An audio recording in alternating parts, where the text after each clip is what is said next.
welcome everyone. If you're joining us, please comment below. Let us know that you're here.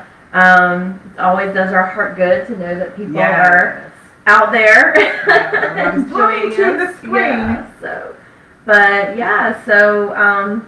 It's a little rainy and gloomy. It feels rainy and gloomy outdoors, and it's feeling a little rainy and gloomy. At least for me, like I just kind of feel like there's rain and gloom.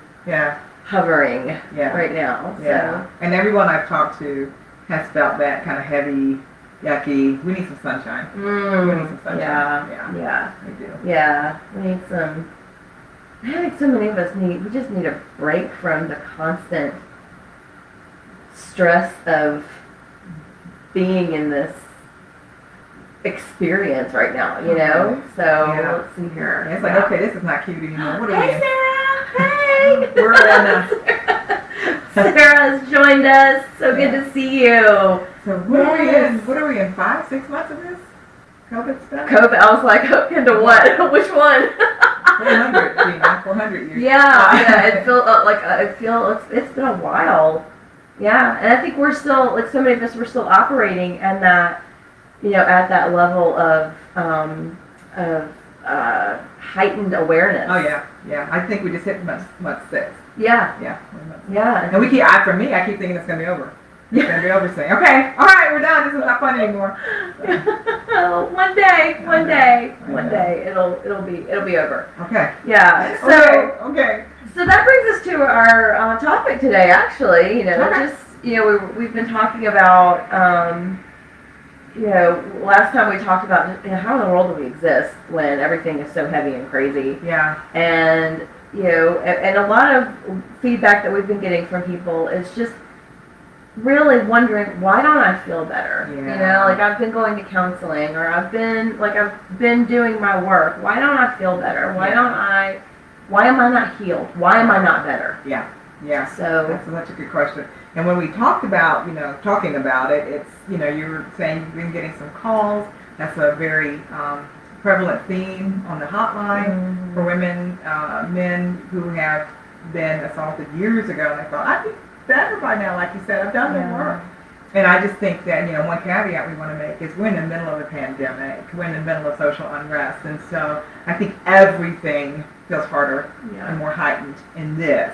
So I don't think we've been here before as humans. So, it's easy for me to say, well, we're in a different time and things are just different, but I don't want people to forget it's not like it used to be. And so some of the things you might use as your coping strategies are no longer available to you right now. Yeah, it's a lot. And, and I have to acknowledge that, I'm experiencing just this tiredness, and the need to cocoon more is there, and there are times when I can really identify with this feeling of, why do I still feel like I'm not, why don't I feel better?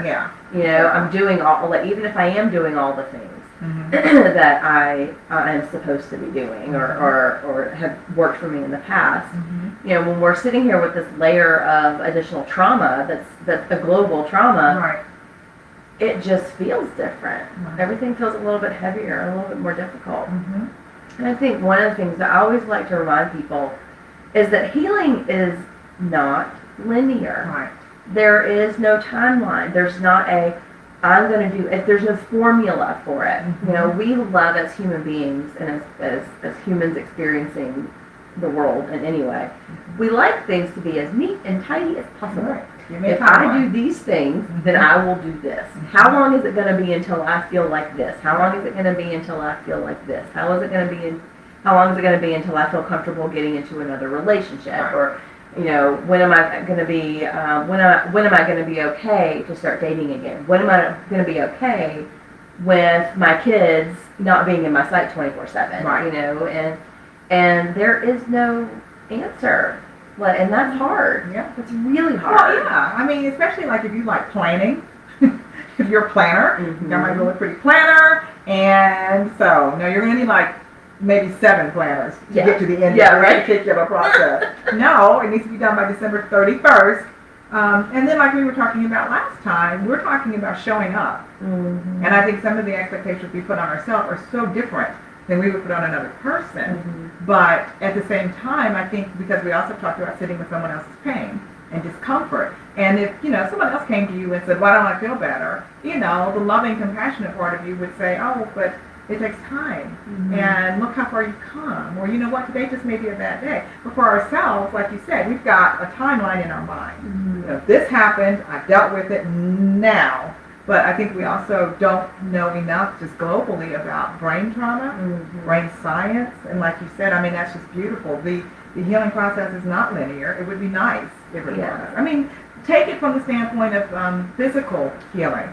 If you have a straight break, mm-hmm. no complications, the doctor can kind of give you a time that the bone will be knit back together. They don't necessarily tell you, but you're going to have tendon pain mm-hmm. and muscle pain and weird little twinges 6, 8, 12 months after the bone has healed. Mm-hmm. And I think that's kind of how our heart and spirits can be. Yeah. The initial break, the initial trauma, the initial pain may be healed mm-hmm. because you can now deal with it, get up and go to work, do what you need to do. But then that residual, oh my God, what happened to me? How dare somebody hurt me? Right. That shock and awe of how horrible human beings can be. Mm-hmm. I think we forget that bleeds into your spirit and your heart, and there's no time like. And I almost feel horrible saying that because it's like, oh, sweetie. Yeah. We're not the bearers of the news everybody wants to hear right now. Yeah. No. Well, but hopefully it'll normalize it for some people. Absolutely. And the body remembers.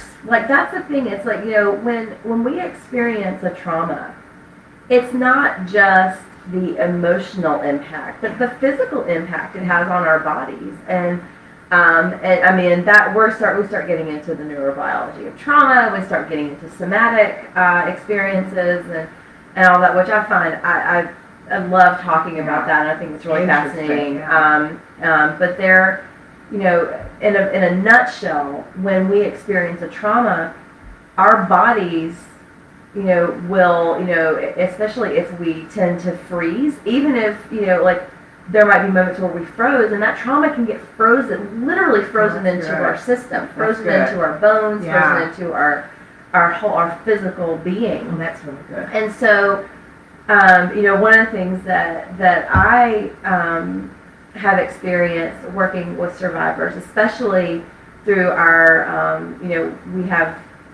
we're not offering at the moment because of COVID, but in the past we've offered trauma-informed yoga for survivors.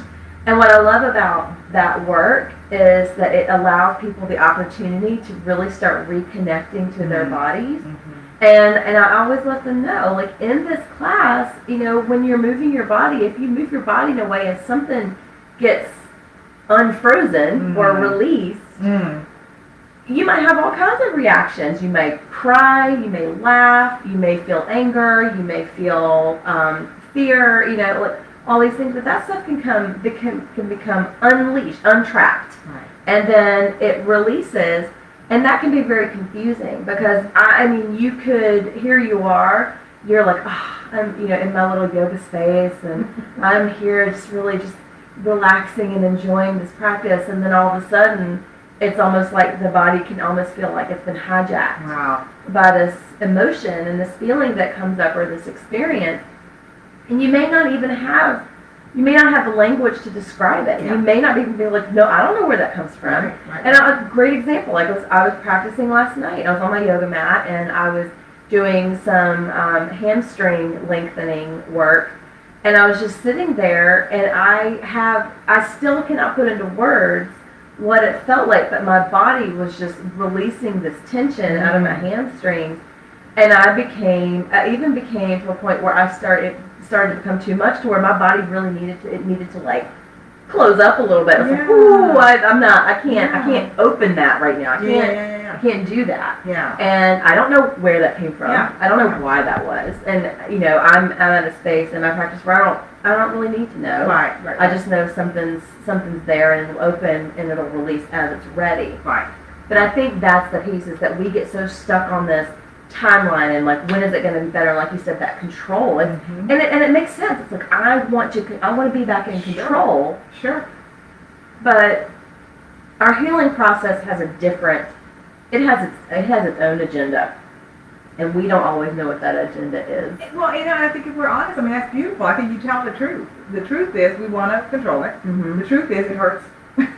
we would react. We are repelled by pain. Mm-hmm. Others and our own. And so for you to sit here and tell us that, you may have to just trust the process when you're thinking, I have never spoken about my emotions. I have never spoken about healing. I have never talked about the messiness of life. And now you're telling me, Miss Laura, I'm supposed to be pulling stuff and stretching stuff and let it be what it is. I'm saying, that's hard. Because what do? We numb. Yes. Give me some brownies. Yes. We deflect. Yes. We numb. Yes. We get very busy. We yes. get very busy. Doing all kinds of good works.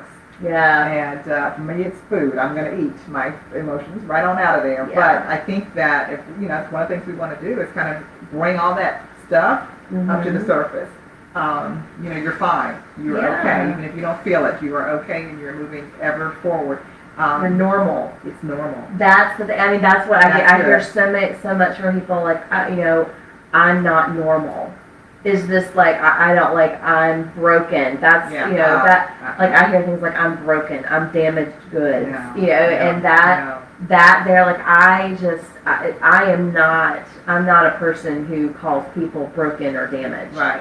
Because from my perspective, I'm not broken or damaged. I'm a human being having a human experience, Absolutely. And that means lots of really beautiful and wonderful things, and also, unfortunately, some really painful, horrible things that just it makes no sense as to why I had to experience those. Right. So, or why I did experience those. But that's I think that's where that self-love piece comes in, that self-care piece comes in, that ability to be kind to ourselves and gentle with ourselves. And rather than that judgmental voice that comes up of I'm broken, I'm damaged, I'm never going to be okay, because something shifts and we're like, now we have to deal with that, and that's really hard. And I think I'm glad that we're having this conversation, because I don't think that is something that most people really even understand. That healing happens in its own time, on its own continuum, on its own schedule, so to speak. We cannot force it. Well, and again, going back to my very simplistic way of thinking, you would not force your broken leg to perform as it did while it's still healing. I mean, we can do that with our bodies. And almost, I know women who it's like a comfort to be able to have a doctor say, you need to go home and rest, or you're going to have to go do this, because they don't know, they don't give themselves permission to say, you know what, I'm taking a well day. I am not doing this today. But for some reason, we feel very strongly about having to get the healing piece over. And, we just tell the truth about the trauma of a sexual assault. We don't have a book for this. There is no, we can give you some things to may help, and we can absolutely help support you, but it can look very different depending on who the person is and what the relationship was with the person that hurt you, where you were just formatively when it happened. There's just so many things, and just knowing, like Laura said, just knowing that you're normal, your process is normal, hopefully will give some people some relief and some comfort, because it can be very messy. Yeah.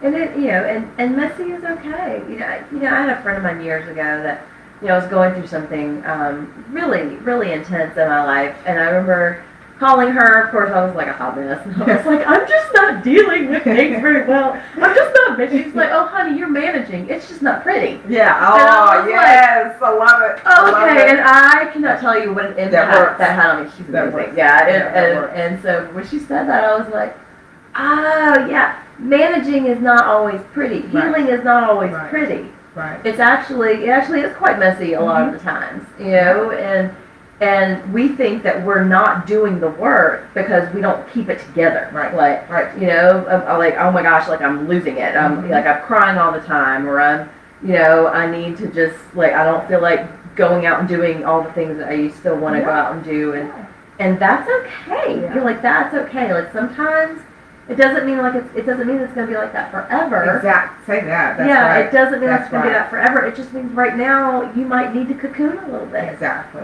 And I remember working with teens and something bad had happened to one of the girls I was working with, and she was just crying, and I said, "Did you know this, Dina? This sucks." I said, "Yeah, it just sucks, and it's gonna suck tomorrow too. Yeah. It might even suck a little bit next week, but Yeah. I promise you, if you hang with me, we're gonna get you through Yes. it." But just acknowledging this hurts right now. Mm-hmm. This sucks. I hope my mom's not watching. This sucks right now. And I love that. I think that the beauty of this is that the messiness is not in any way, shape, or form an indication of failure. Gosh, no. And I think that when we give ourselves permission to do it, I think that, I mean, this is me. This is just my opinion. Mm-hmm. I really like to kind of schedule my messy. Yeah. So if it could be like on a Tuesday at between like 7 and 8:30, that would be great because nobody sees me. But I think we're a little afraid of strong emotion. Mm-hmm. And I think that because we're afraid of strong emotion and it looks like somebody's coming unhinged, Yeah. we don't know what to do with that. And Yeah. unfortunately, I think it has it's trapped us in this facade of having it all together when we don't. And I don't think you can fully heal if you don't talk about it. I mean, weep and wail and scream and cry and get into the fetal position. I think the sooner we allow ourselves to do that stuff, the better. Yeah. And you may have to do it once a month. I don't know. You can't schedule it like I want to, but we're so busy. But maybe, because for me, I kind of feel like I can feel it coming. And so let me just go ahead and see what I can schedule. Like, I just can't do it today. Yeah. I'm going to go home around 3 today. Yeah. And that permission feels right. I may not fall apart that afternoon, but I could have. Yeah. Well, I think that's the beauty of it, that awareness of like, wow, like we really can start to connect with ourselves and connect and get comfortable with these emotions and feelings that come up, which it takes practice and it takes time and it's messy because it's so hard. We don't want to, and I think, side note, like I think it's really challenging, for most people who have lived their life as a woman, they like the inability to deal with anger has been very difficult because women aren't supposed to be angry. Like there's this conditioning that we're not allowed to experience our anger. But it's the opposite for men. It's like they're only allowed to experience anger. Right. So when we start navigating these emotions that we've been told we're not allowed to have, or we've been led to believe it's not safe to be there, it takes a little time just to break through that. But once we start noticing, noticing that I'm feeling some type of way, that, I love that friend, I'm feeling some type of way, and I need to deal with this. There might be a time that, maybe I can't do it right now. Maybe, I'm in the car and I need to get from here to home. Right. And maybe losing it in the car is not safe. So I'm going to keep it together. I'm going to put on a podcast. I'm going to listen to music. I'm going to do something to keep me present so that I can get myself home. And then when I get home, that's when I'm going to, I'm going to get home. There you go. I'm going to lock myself in a room and I'm going to lose it. Yeah. And that's okay. I think so that discernment, recognizing, but the self-care piece, it's not, it's the way I look at that, it's not the activity, it's not even the intention, it's the commitment to it. It's the commitment to myself that says, I need a really good cry. Like Saturday, it was supposed to rain all day Saturday. It didn't, but I pretended that it did. Because I needed I just needed to I was Netflix and a nap all Saturday, dude. I was like, it's going to be raining. You're right, it didn't. But it was necessary. Yeah, I needed that. I needed that downtime and that rest and that just quiet. And I mean, be honest, are you fooling anybody if you don't let yourself go there?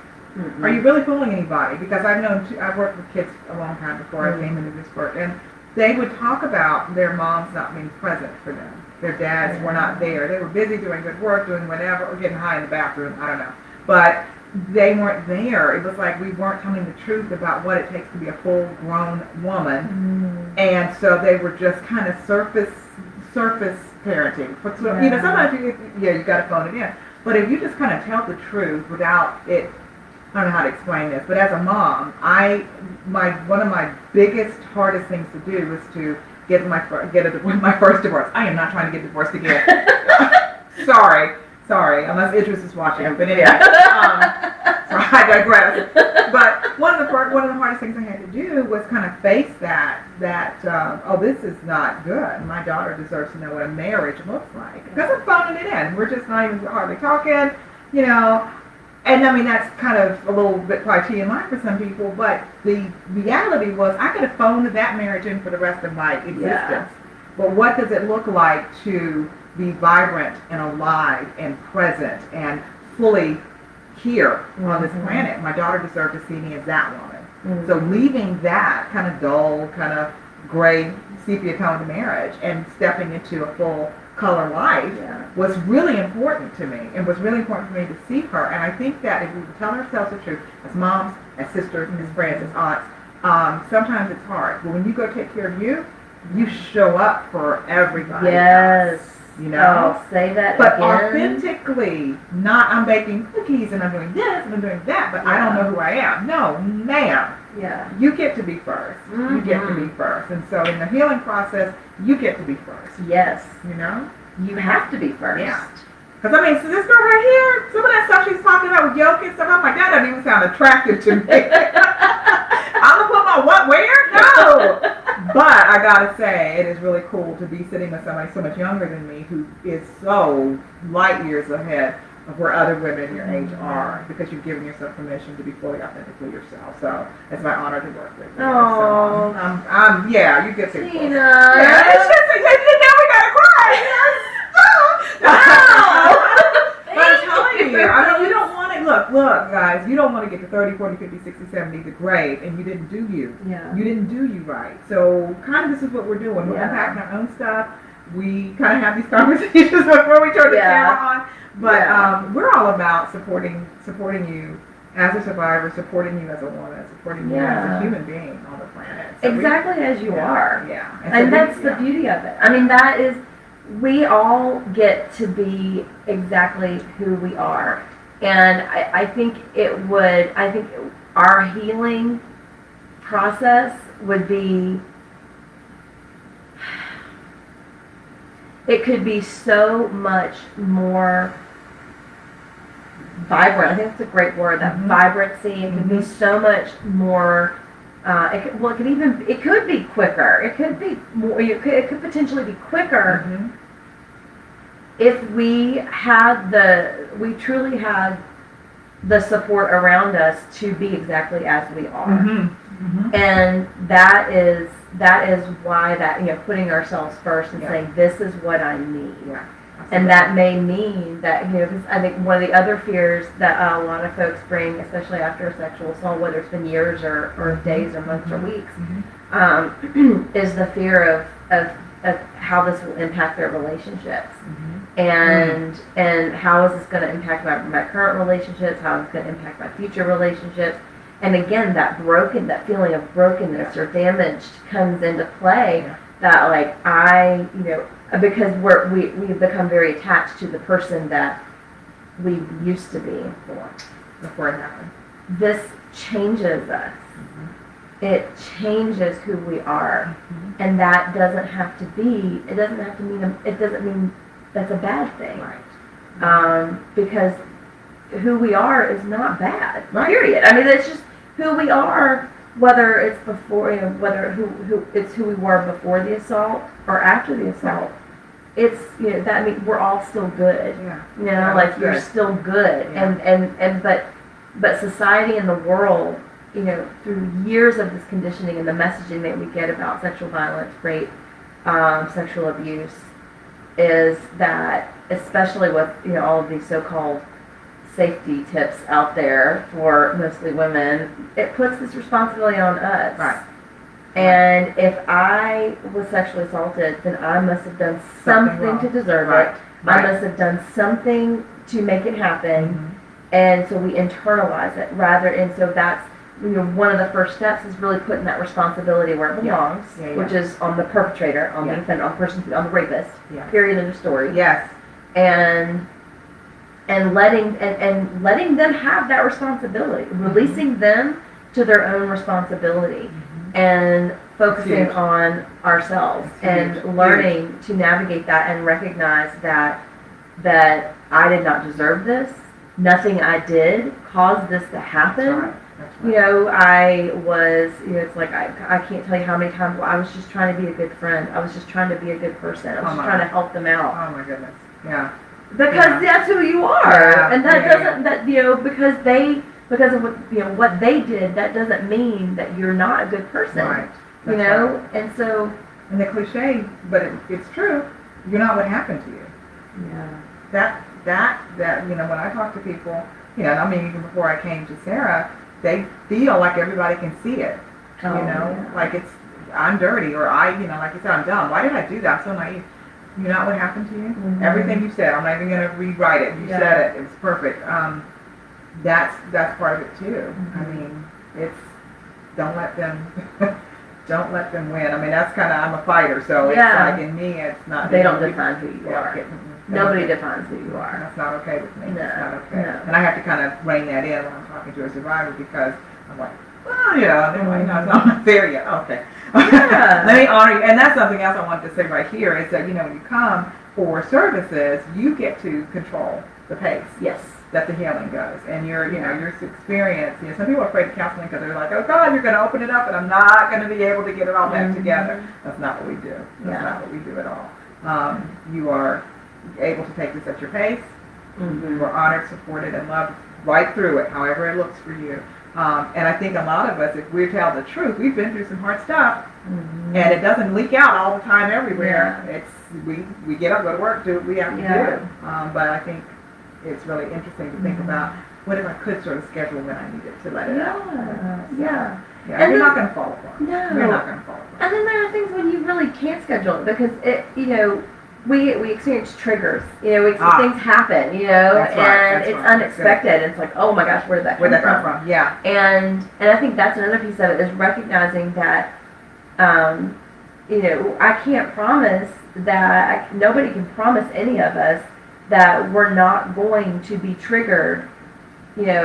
Our trauma won't be triggered down the road by something. It doesn't mean that we're not healed. Yeah. It doesn't mean that we're still that talk we're broken. A little bit about what you mean by trigger. Yeah. Not everybody knows what that is. So for example, if something happens to somebody, let's say something happened to somebody when they were a kid on the school bus, and now as an adult, every time they see those yellow school buses, they get like this this reaction, and so that could trigger, and then next thing you know, they're thinking about the thing that happened to them on the bus, and then that's where their brain is, that's where their body has gone, they've kind of ejected out of the present and slammed right back into that traumatic experience. Right.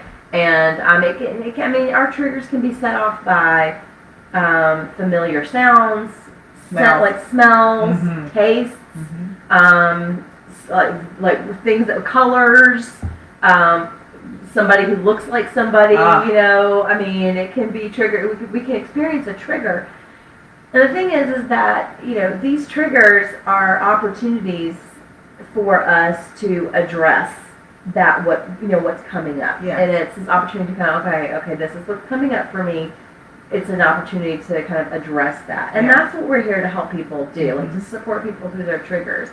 And the other thing that I want to make sure to point out is that, as we said, healing is not linear. Healing also, because healing also evolves, because we evolve. And so as I grow, as I get older and I have different life experiences, the way I look back on an assault or ongoing abuse or anything that's happened to me in the past, I will see that through a different set of lenses, so to speak. That's good. Because now it's different for me. I think a really great example is, I've worked with, for, over years I've worked with clients, and,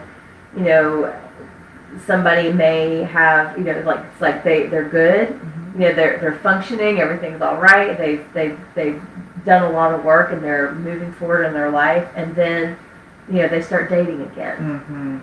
And now things are like, oh my gosh, like why am I having so much trouble connecting to somebody, trusting somebody, even being intimate with somebody. That can be really scary and challenging.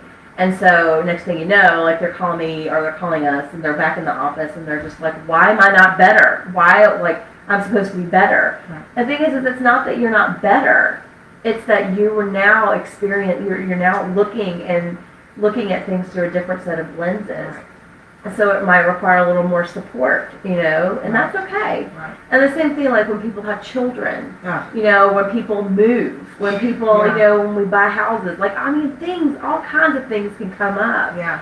And it's just, we start looking at things differently. Mm-hmm. Context is different. Yeah, and that's okay. And sometimes we just need a little help, because what happened to me when I was 12, now I'm looking at it through the eyes of a 41-year-old. Exactly. And that, Exactly. like, at 12, the way I experienced it at 12, for example, Mm-hmm. is very different than how a 41-year-old is going to look back at that 12-year-old Exactly. and go, oh, that's, Yeah. wow, Yeah. So sometimes we need a little support. We have so many people who come back, Mm-hmm. months later, years later, Yeah. and just say, I just need a couple sessions. Well, tuna. Yeah, worked with a kid years ago, when I worked with teens and kids, and a kid coming back and saying, I just want to come and check and see how you were doing. It's like, because that's what they needed to do. It's like, I just want to go and see Miss Laura. I want to go see, so and so, and that was just their way of like, I just